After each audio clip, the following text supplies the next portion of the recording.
Nous saluons bien entendu également ce rapport et le bon travail de nos collègues Stella Dupont et Jean-Noël Barrot relative à cette intégration professionnelle des demandeurs d'asile.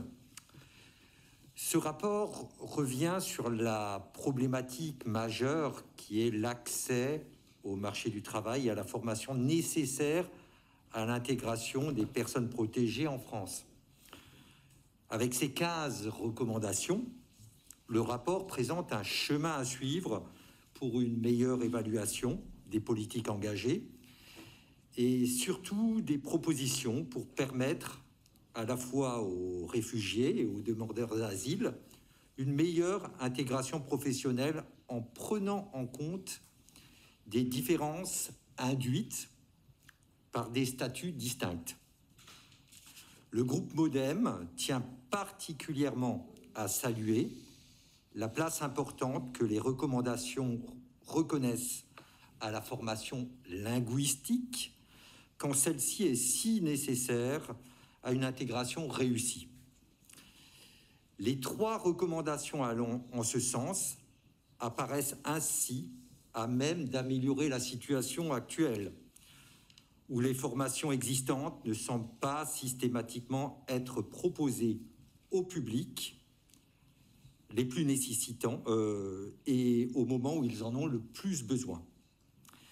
La reconnaissance des collectivités territoriales comme relais des politiques publiques en faveur des réfugiés et des demandeurs d'asile est également un point particulièrement intéressant. Celui-ci s'intègre en effet dans l'objectif plus général de voir les politiques publiques mises en œuvre au plus près des territoires. Vous soulignez toutefois que l'ensemble des crédits de la mission dédiée au développement des coopérations avec les collectivités territoriales en faveur des réfugiés n'ont pas été consommés.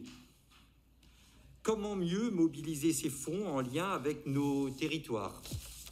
Je souhaiterais également élargir à la situation européenne et à la présentation du nouveau pacte sur la migration et l'asile par la Commission européenne.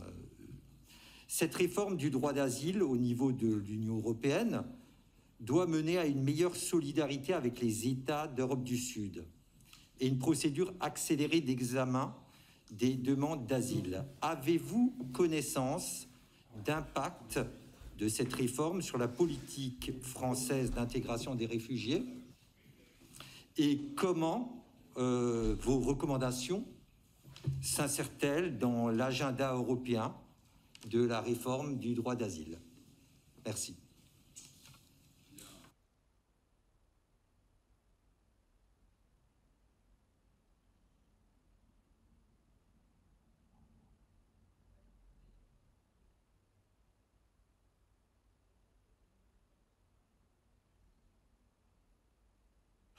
Je le dis pour les prochaines fois.